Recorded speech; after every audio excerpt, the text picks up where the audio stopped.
Chapter 19. Do not wear new clothes without the permission of the Shaykh. O you who seeks nearness to your Lord, know that wearing new clothes without the permission of the Shaykh is forbidden to the disciple, even if the clothing is not of great value. This is because the disciple wearing new clothes thereby removes his foot from the path of the truthful, whereas the true disciple sells all of his new clothes to buy only used clothes and then gives the excess money in charity. If a new garment replaces a useless former one and does not appeal to either the lower self or creatures, then there is no harm in wearing it. But when the garment becomes highly prized, you should seek the Shaykh's opinion before buying and wearing it. The disciple who deviates from this etiquette will in reality only be obeying his lower self, because the new garment is the garment of the people of the here below, while you aspire to be counted amongst the people of the hereafter. You will only be considered a true faqir, truly poor before God, when you have dressed yourself in poverty, externally and internally, knowing that the exterior manifests what is inside. Remain poor until you perfect this realization. The truthful one is he who has left his family and possessions for the knowledge of Allah. By virtue of the verse, the gains are for the poor emigrants who were expelled from their homes and their property, seeking bounty and contentment from God, and who help God and His Messenger. It is they who are the truthful. Surah Al-Hashr, verse 8. We find amongst our disciples those who have proven this by leaving their possessions, their homes, and their families. This is how we identify the true disciple, by the pity one can feel when looking at him.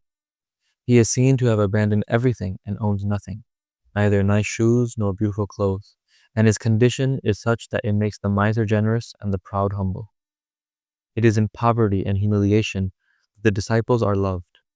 This is because they are devoid of the ambitions that the people of the here below have fallen in love with, unlike the one who comes to people with pride, wealth, and power. That one will only reap conflicts and war. O you who are intelligent, seek and genuinely taste poverty. Do not be one of those who love to proclaim it by the tongue on a pulpit while wearing expensive clothes. Look at the example of the beloved ﷺ. He owned nothing and would often go hungry for several days. When he was offered a garment, he would wear it for a few days before passing it on when he noticed his noble companions looking at him insistently. He had the heavens and the earth in his hands, yet he turned towards poverty. This is why spiritual masters prefer poverty to wealth, because for true poverty, you have to have bathed in it, you have to have felt it and tasted it. It is not by staying at home in luxury, eating fatty meals, or being the son of someone that you become a true Shaykh. Like the master, the true faqir is the one who has actually tasted this. That's why when he meets a homeless person on the street, he keeps him company, talks with him, and if he has money on him, he gives it to him because he has perfect knowledge of his condition. O you who seeks proximity to your Lord, if love and desire push you to want to become a true faqir, then dress yourself in the characteristics that are mentioned in this book, and you will be able to attain the secrets of divine knowledge.